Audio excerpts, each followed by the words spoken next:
ये वर्णन करते हैं कि एकादशी व्रत को हरितोष व्रत कहते हैं। भगवान की प्रसन्नता के लिए, हरिजू की प्रसन्नता के लिए एकादशी व्रत रहा जाता है। प्रायः समस्त वैष्णवजन रहते हैं। जो रसिक जन प्रियाजू के चरणों के अनन्य हैं, उनका एक ही व्रत है, श्यामा श्याम की 8 पहर उपासना करते हुए अपनी मन वृत्ति को श्यामा श्याम में समर्पित करना। यहाँ ज्ञान ध्यान व्रत कर्म जीते सब काहो में नहीं मोहि प्रतीति, रसिक अनन्य निशान बजायो एक श्याम श्यामा पद प्रीति। पर जो एकादशी व्रत रहते हैं परम धन्य है, वो हरितोष व्रत है। अब एकादशी व्रत का नियम क्या है और कैसे एकादशी व्रत का फल मिलता है, कई बार चर्चा हुई। बहुत सुंदर तस्मात् शास्त्रम प्रमाणम ते, शास्त्र प्रमाण के अनुसार श्री सनातन मुनि बोल रहे हैं, अथ ते नियमान वच्मि व्रते ह्रस्मिन् दिनत्रये, कास्यम मानुषम मसूरान्नम चणकान को द्रवास्तथा, शाकम मधुपरान्नम च पुनर्भोजन मैथुने, दशम्याम 10 वस्तूनि वर्जयेत वैष्णव सदा। जिसे एकादशी रहनी हो और एकादशी का फल प्राप्त करना हो, उसको ये नियम पालन करना चाहिए। अथ ते नियमान वच्मि व्रते ह्रस्मिन् दिनत्रये, उसको 3 दिन, एक तो दशमी और एक द्वादशी और फिर बीच में एकादशी, उसको 3 दिन संयम में रहना होता है, तब बीच की एकादशी का उसे फल प्राप्त होता है। जिसे एकादशी व्रत रहना हो उसका नियम है कि दशमी के दिन कांसे के पात्र का त्याग करे। वैष्णव सिद्धांत है कि कभी जिसमें मांस बना उस रसोई का भोजन न ग्रहण करे। मसूर की दाल, चना की दाल, कोदों और कोई भी शाक, शहद, दूसरों का अन्न, दोबारा भोजन और मैथुन, ये दशमी के दिन त्याग दे।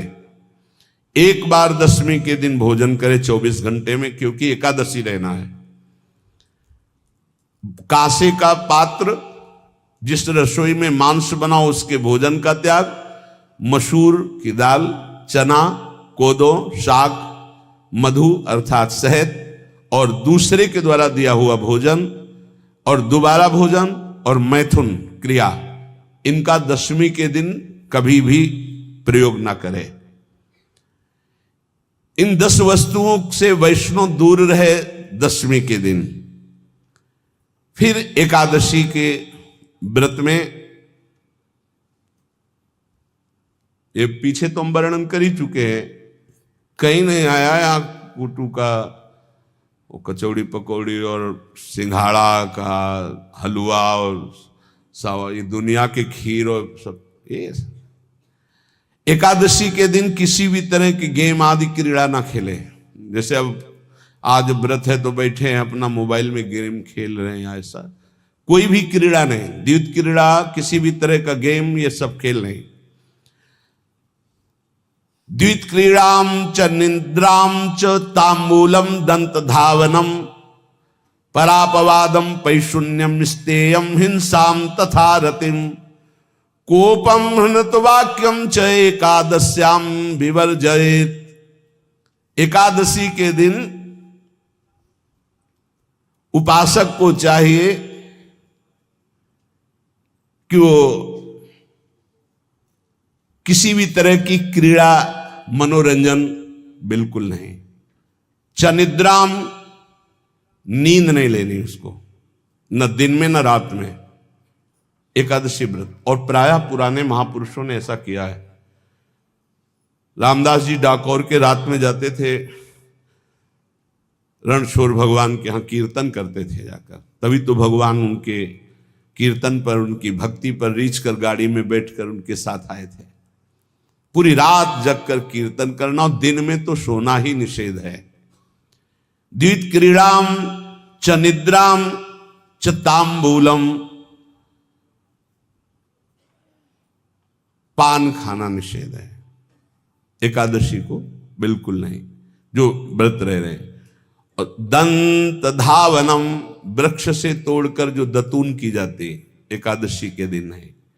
परापवादम, दूसरे की निंदा करना, चर्चा करना नहीं, अर्थात अधिकतर मौन व्रत धारण करे एकादशी के दिन। पैशून्यम, चुगली करना। स्तेयम, कोई चोरी करना। हिंसाम, वाणी से, शरीर से, मन से किसी को दुख पहुंचाना। रतिम, अर्थात भोग करना, मैथुन करना। कोपम, किसी के ऊपर गुस्सा करना। अनत वाक्यम, झूठ बोलना। एकादश्याम विवर्जयेत, एकादशी के दिन ये नहीं करना चाहिए। एकादशी को एक बार कुछ फलाहार शुद्ध, अगर आपके पास कोई व्यवस्था नहीं तो थोड़ा दूध है, जल है, ऐसे आप लेकर, या थोड़ा सा फल ले लिया, थोड़ा सा फल लेकर के प्राण पोषण, एक दिन में मर नहीं जाओगे। कितने तो निर्जला एकादशी रहते हैं, हर एकादशी निर्जला। पूज्य श्री मथुरादास जी निर्जला ही रहते थे हर एकादशी। चलो भैया आपकी सामर्थ्य नहीं तो जल 2-4 बार ले लो, एक बार थोड़ा सा दूध और फल ले लो, चल जाएगा काम, प्राणों का पोषण हो जाएगा। ये आचरण न करे, एक बार कुछ आहार ले ले, वो भी शुद्ध भगवद अर्पित प्रसाद। फिर द्वादशी को काश्यम, मांसम, सुराम, छौद्रम, तैलम, वितथ भाषणम, व्यायामम च प्रवासम च पुनर्भोजन मैथुने, अस्पृश्य स्पर्श मासूरे द्वादश्याम द्वादश त्यजेत। कांस के पात्र में द्वादशी को भी भोजन न पावे। जिस रसोई में मांस बनाओ उसमें आहार न ले। किसी भी तरह का नशा द्वादशी को न करे। शहद न पाए, तेल के बने पदार्थ न पाए, मिथ्या भाषण न करे और बहुत शरीर का व्यायाम न करे, बहुत थकावट वाले कार्य न करे। दोबारा भोजन न करे, एक बार द्वादशी को भी भोजन पवित्र। मैथुन न करे, जिसका स्पर्श नहीं किया जाता ऐसे पदार्थों का स्पर्श न करे, और मसूर की दाल न खाए। द्वादशी को जो इन नियमों का पालन करता है, दशमी द्वादशी ऐसे और एकादशी ऐसे, तब उसे एकादशी व्रत का फल प्राप्त होता है। जो इस पद्धति से एकादशी, ये जो मनमानी है सब नहीं, हर पदार्थ मिल जाएगा आपको फलाहार में। हर पदार्थ हमको बताया गया कि आपको जो चाहो सब पदार्थ फलाहार का। अरे भाई हरितोष व्रत है तो हरि प्रसन्नता के लिए एक दिन भूखे रहने बहुत आनंद आता है। पहले भगवत कृपा से ऐसी गंगा जल पी करके कुछ दिन, फिर कभी कभी निर्जला एकादशी का भी आनंद। बड़े संन्यास मार्ग में थे तो बड़े संयम से सब शास्त्रीय पद्धतियों का निर्वाह होता था। उपासक को चाहिए कि इन नियमों से व्रत का अनुष्ठान करे, मनमानी आचरण न करे। सबसे प्रार्थना जो एकादशी रहते हो, हरितोष व्रत इसे कहते हैं, भगवान की प्रसन्नता के लिए रहा जाता है, रहना चाहिए। जो अपनी आचार्य परंपरा में हैं, जैसे जिनका सिद्धांत है, पर रहने का सिद्धांत ये श्री सनत कुमार जी वर्णन, श्री सनक जी महाराज, ये सनत कुमार जी वर्णन की। सनक जी महाराज कह रहे हैं, यदि भगवान का आश्रय नहीं, सत्संग नहीं है, तो इन 4 में से एक हो तो नाश कर देता, फिर चारों हो तो सर्वनाश हो जाता है। यौवनम धन संपत्ति प्रभुत्व विवेकता एकैपमप्यनर्थाय किमु यत्र चतुष्टयम। यदि सत्संग नहीं है, यदि भगवद आश्रय नहीं है, और खूब धन हो, जवान अवस्था हो, और बढ़िया पद मिला हो, प्रभुत्व चलता हो, और अज्ञान हो, फिर क्या कह रहा है? बोले ये चारों जहां मौजूद होते हैं वहां सर्वनाश का खेल शुरू हो जाता है।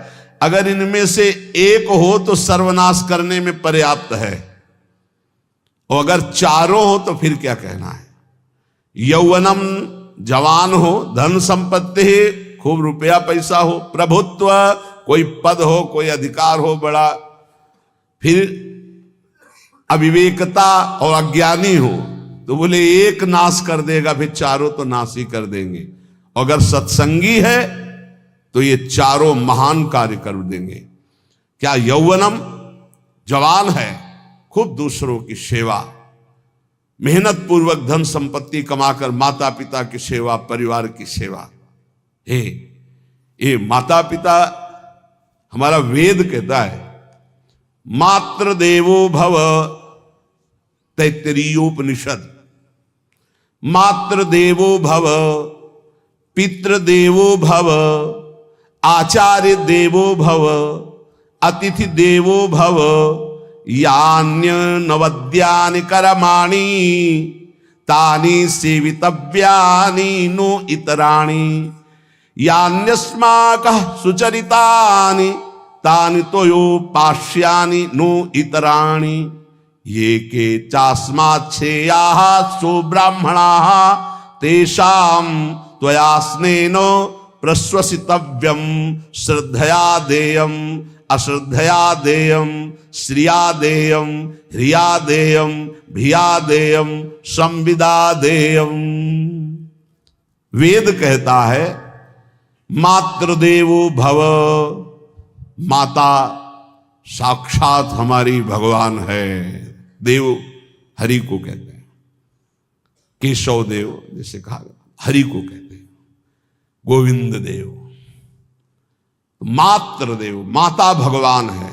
धिक्कार है उन पुत्रों को जो अपने माता के द्वारा पोषित किए हुए शरीर से हाथ उठाते हैं अपने माता पिता के ऊपर। नरक में तुम्हारी जो दुर्दशा होगी भोगोगे।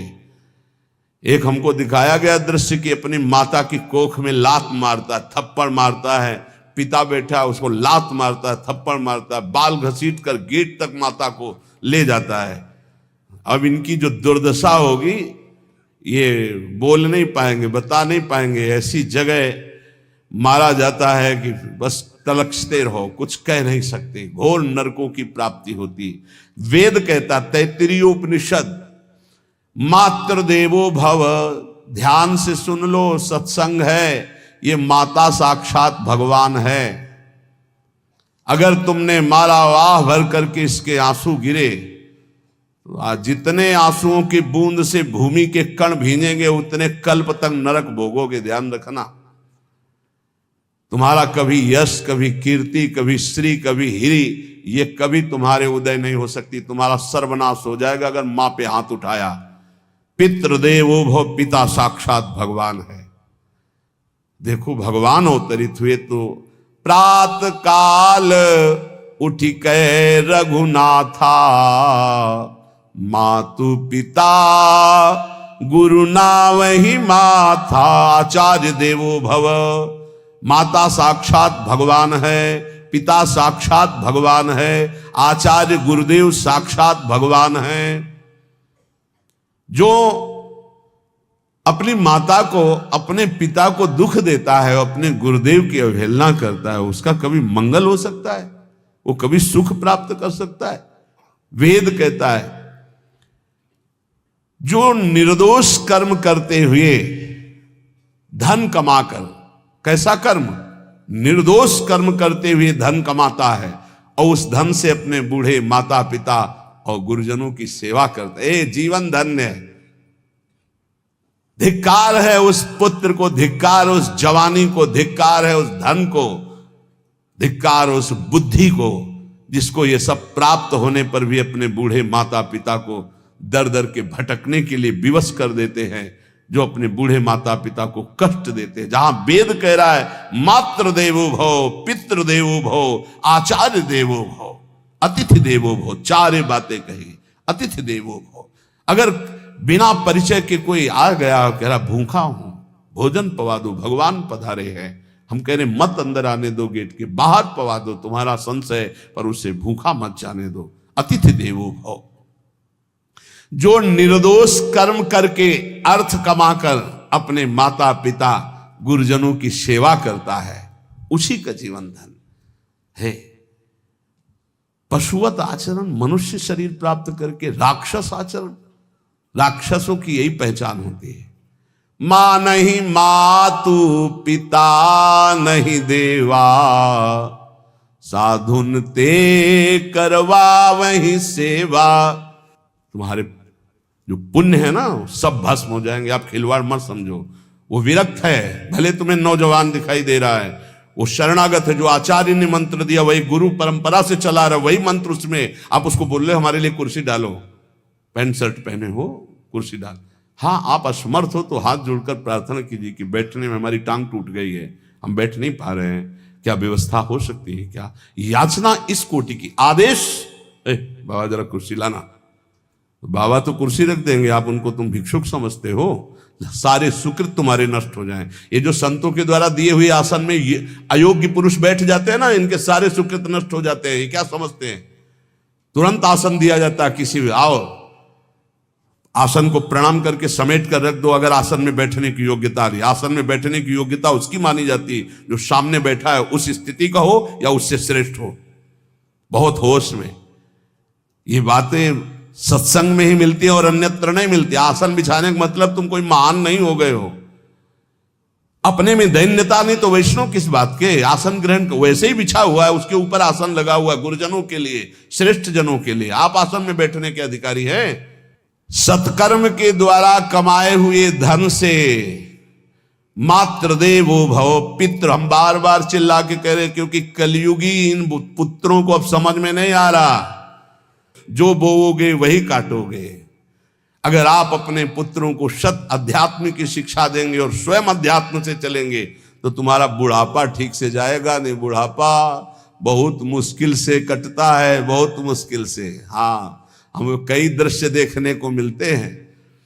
बता रहे एक बार बिंदौर इधर है, इच्छावर फतेहपुर, वहां से भ्रमण करते यार, बड़े मकान से वयोवृद्ध भागते हुए आए और स्वामी जी बहुत कष्ट में हो। क्या कष्ट है आपको? आप तो महल से उतर रहे हैं, ये किसका है? बोले मेरा ही है।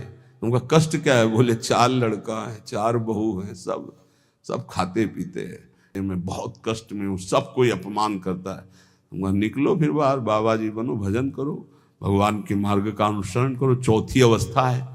बोले ये तो नहीं हो सकता, रहूंगा तो यही कुछ ऐसा कर दो कि जिससे हमारे बच्चों की बुद्धि बदल जाए, जो हमको पीटते हैं, गाली देते हैं। हमको वो जादू तो हम जानते नहीं, और चल पड़े। और बड़ा अंदर से चिंतन हुआ कि जीव कितना आसक्त है उन्हीं पुत्र परिवार घर में। अब बुढ़ापे का समय है, चौथी अवस्था में अगर घर ही में रह के भजन करो तो झंझट नहीं होगी। जो मिले जैसे मिले जीवन यापन करो, भजन करो, लेकिन प्रभु से मतलब नहीं। तो जितने भी जवान भाई बहन सुन रहे हैं, आप अपने माता पिता को, यहां हमारा वेद कहता है मात्र देवो हो, माता भगवान है, पितृ देवो हो, पिता हमारा भगवान है। धर्म के द्वारा कमाए हुए धन से माता पिता की सेवा करो। दूसरे दोष युक्त कर्मों का कभी आचरण मत करो। यन्यस्माकं सुचरितानि तानि तोयो पापाश्यानि नो इतराणि। सुंदर आचरण करो जो महापुरुषों के द्वारा विधान किए गए हैं, पाप आचरण कभी मत करो। हमारे आचरणों में से एक भी ऐसा आचरण नहीं होना चाहिए जो दूसरे को दुखी करके धन संपत्ति लेने वाला हो। वेद कहता है पापाचरण किया और आपको गड्डी पकड़ा दी, आप निर्दोष को दंड दे दिए और दोषी को धन के कारण मुक्त कर दिए। अब आपके परिवार में जो तांडव मचेगा वो झेल नहीं पाओगे, चाहे कोई भी हो। बहुत ध्यान से सुनना, है सत्संग है, ये शास्त्र है। जो अधर्म पूर्वक दूसरे के द्वारा दिए हुए धन से गलत निर्णय करता है, दोषी को मुक्त करता है और निर्दोष को दंड देता है, उसको दुखिया को न सताइए, दुखिया देगा रोए। जब दुखिया के मुखिया सुने तब तेरी गति क्या होए। मर्सरीज गाड़ी में भून जाओगे भुट्टे की तरह अंदर, कोई सांस लेने की जगह नहीं मिलेगी। कैसे? आगे से गाड़ी में किसी कारण आग लग गई, चलती गाड़ी में। अब आजकल सब रिमोट का सिस्टम होता है, वो तार जल गए जिनसे गेट खोला जाता है।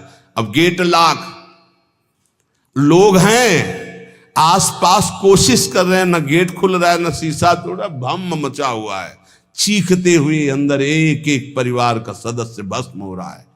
क्यों? किसी के परिवार को उजाड़ा तुमने, किसी के निर्दोष की तुमने दंड विधान किए हैं, पापाचरण किए, वो भोगना पड़ेगा। इसीलिए बार बार तुम्हें भयावह शब्दों से कहते हैं, कोई तुम्हें दंड नहीं देगा, तुम्हारे कर्म हर समय तुम्हारी खोपड़ी में सवार हो, वही तुम्हें दंड देंगे। इसलिए हमारा वेद कहता है, यन्यस्माकः सुचरितानि तानि तोयो पापास्यानि नो इतराणि, जिसमें महापुरुष विधान किए हैं कि यह आचरण करो वो सुकृत है, और जिसे मना करते ऐसे पापाचरण मत करो, कभी दूसरे का अहित मत करो। जो कोई भी हमसे श्रेष्ठ गुरुजन है उनका आदर करो, उनको आसन दो, उनको विविध पदार्थों से सुख पहुंचाओ, विश्राम कर लेने के बाद वार्ता करो। श्रद्धा पूर्वक माता पिता गुरुजन अतिथि इनकी सेवा करना परम धर्म है। अश्रद्धा पूर्वक इनको कभी मत बर्ताव करो। बोलना, भोजन, ले बूढ़े जनों को ऐसे देखा है, ऐसे बड़ा कर लो, तुम्हारी भी बुढ़ापा आएगी, पता नहीं आ पाएगी कि नहीं आ पाएगी। अगर आएगी तो बहुत बढ़िया आएगी, तुम्हें ऐसे सताएगी कि आप देख लेना। बहुत हमारा हृदय इस बात से पीड़ित हो जाता है कि मां के प्रति ऐसा बर्ताव, जिस मां ने इतना पिता की क्षमता से हजारों गुना बढ़कर माता का प्यार होता है। ऐसे माता को, ऐसे पिता को हमें तो लगता है रोज चरण धो के पीना चाहिए।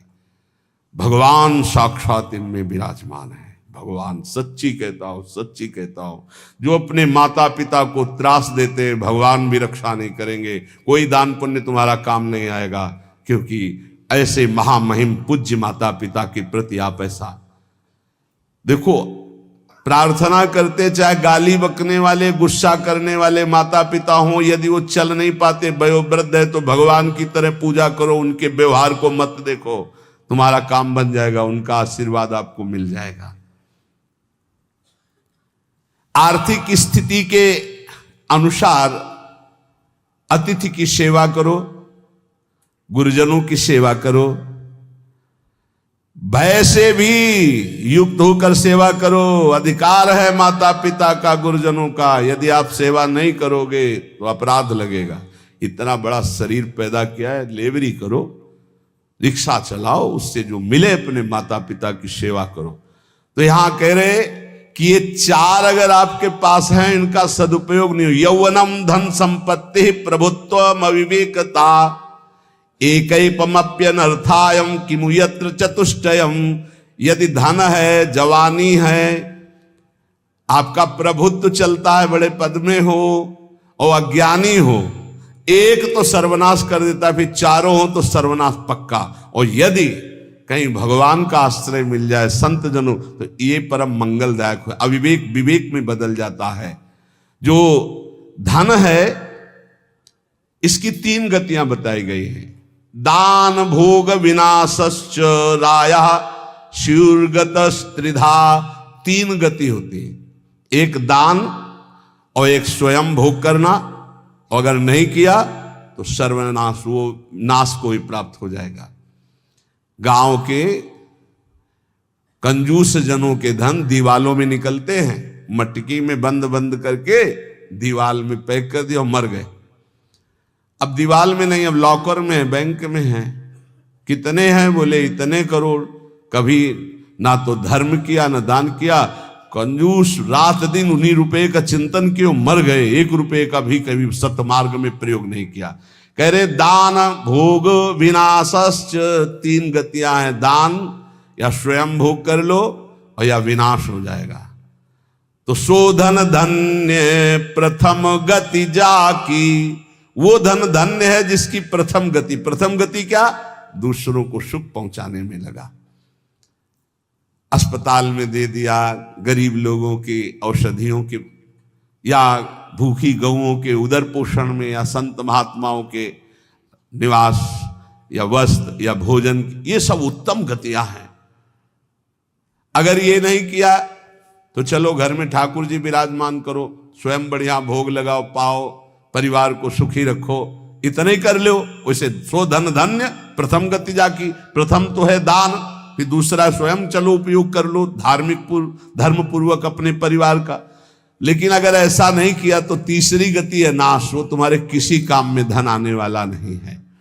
जो न दान करता है ना भोगता है उसका नाश हो जाता है। अरे भाई, वृक्ष से ही शिक्षा लो, दूसरों के लिए ही होता है, तो तुम मनुष्य बनकर क्या दूसरों का परोपकार नहीं कर सकते? यदि तुम जवान हो, तुम्हारे पास धन है, प्रभुत्व है, विवेक है, तो तुम पूरे राष्ट्र की सेवा की भावना जागृत करो। समाज में ही भगवान विराजमान है। ये मानवा हरि कथा श्रवणास्त दोषा कृष्णांगी पद्म भजने रत चेतनाश्च ते वै पुनन्ति च जगन्ति शरीर संगात संभाषणादपि ततो हरिरेव पूज्यः। एक तो ये बताया, दूसरा बताया कि ये महाधन्याति धन्य होते हैं। एक तो होते जवान हैं, रुपया पैसा खूब कमा रहे हैं, बड़ा प्रभुत्व है, अविवेक है तो नाश कर देगा, और विवेक है तो इन्हीं का सदुपयोग हो जाएगा। एक है जो सबसे हटकर है, ये मानवा हरि कथा श्रवणास्त अधोषाः, जो रात दिन नाम जप करते हैं, भगवान की चर्चा करते हैं और सुनते हैं, और अधोषाः, वो सारे दोषों को अपने मिटा चुके हैं। कृष्णांगी पद्म भजने रत चेतनाश्च, निरंतर अपने चित्त को प्रभु के भजन में डुबोए हुए हैं, प्रभु के चरणों के ध्यान में अनुरक्त किए हुए, उनका क्या प्रभाव होता है? बोले तैवै पुनन्ति च जगतन्ति शरीर संगात। ऐसे महात्माओं का यदि शरीर है प्रगट में, तो उस शरीर से स्पर्श करके वायु जिस जिस को छूती है वो पाप रहित हो रहा है।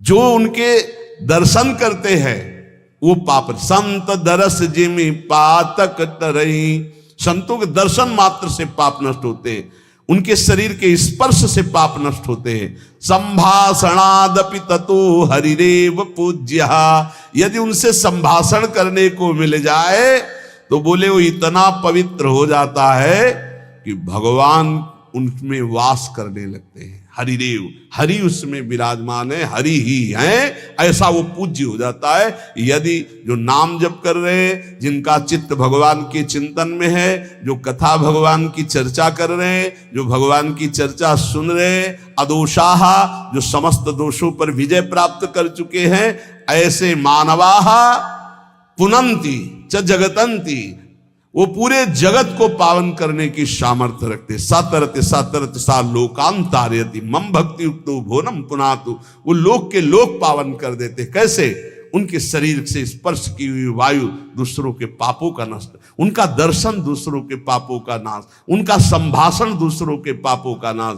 यदि संत संग मिल गया तो निश्चित हरिरेव ही, वो भगवान से ही मिल रहा है, क्योंकि वहां भगवान जागृत है सबके हृदय में, पर भगवान शयन कर रहे हैं, माया का पर्दा लगाए। संत के हृदय में भगवान पर्दा रहित होकर जागृत हो चुके हैं, तो उनके दर्शन से, संभाषण से, स्पर्श से निश्चित परम कल्याण इस जगत का होता है।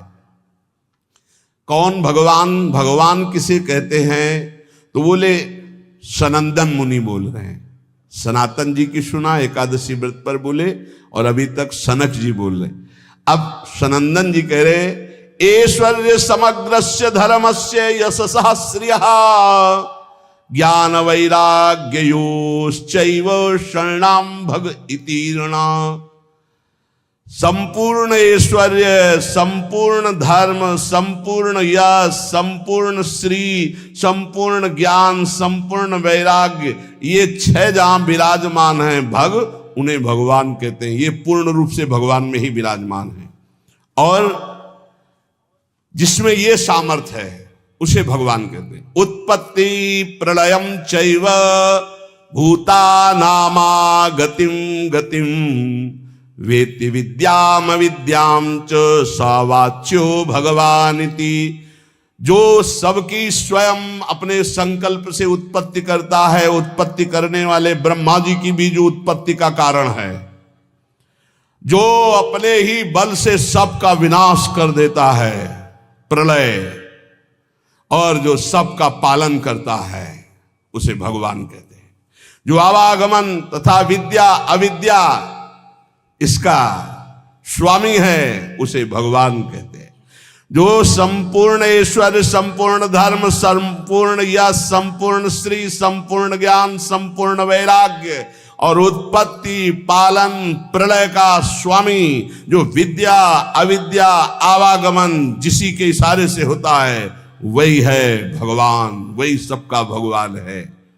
इसलिए जो उपासक भगवान की आराधना करता है, वो ये देखे, सा एवाधस्तात् वेद, सा उपरिष्टात्, सा पश्चात्, सा पुरस्तात्, सा दक्षिणतः, सा उत्तरतः, सा एवेदः सर्वमित्यथातो अहंकार देश एवाहमेवाधस्तादः मुपरिष्टादहं पश्चादहं पुरस्तादहं दक्षिणोतोः मुत्तरोतोः मे वेदः सर्वमिति। वो जो भगवान है, कहा है? बोले सा एवाधस्तात्, सा उपरिष्टात्, वो नीचे है, वो ऊपर है, वो पीछे है, वो आगे है, वो दाहिने भी है, वो बाएं भी है, और वही ये सब कुछ है जो देख रहे हो, केवल भगवान ही भगवान है। बोले जो ऐसा देखता है, उसका अहंकार भगवान में लीन हो जाता है। अब वो देखता है, मैं ही नीचे हूं, मैं ही ऊपर हूं, मैं ही पीछे हूं, मैं ही आगे हूं, मैं ही दाहिने हूं, मैं ही बाएं हूं, मैं ही ये सब कुछ हूं, मैं अहम ब्रह्मास्मि। दो भाव बताए, एक भक्त जो भगवान को सर्वत्र देखता है, और एक जो अपने अहम को भगवान में स्थापित कर देता है भेदभाव से, वो अपने आत्मस्वरूप को देखता है। जिसने ऐसा भगवान का अनुभव कर लिया कि आगे पीछे दाहिने बाएं ऊपर नीचे हर समय मेरे श्री भगवान हैं, तो न पश्यो मृत्युम, इसका फल है। पश्यति न रोगम नोत दुखाताः सर्वाः पश्यः पश्यति सर्वमाप्नोति सर्वस इति। बोले उसको किसी भी प्रकार का रोग दुख नहीं दे सकता। जो ये देखता है, सा एवाधास्तात्, सा उपरिष्टात्, सा पश्चात्, सा पुरस्तात्, सा दक्षिणा, सा उत्तरा, उत्तर में दक्षिण में ऊपर नीचे दाएं बाएं हर समय मेरे प्रभु हैं, केवल प्रभु को देखता है, तो न पश्यो मृत्युम, मृत्यु की ताकत नहीं कि उसकी तरफ देख सके। ध्यान देना।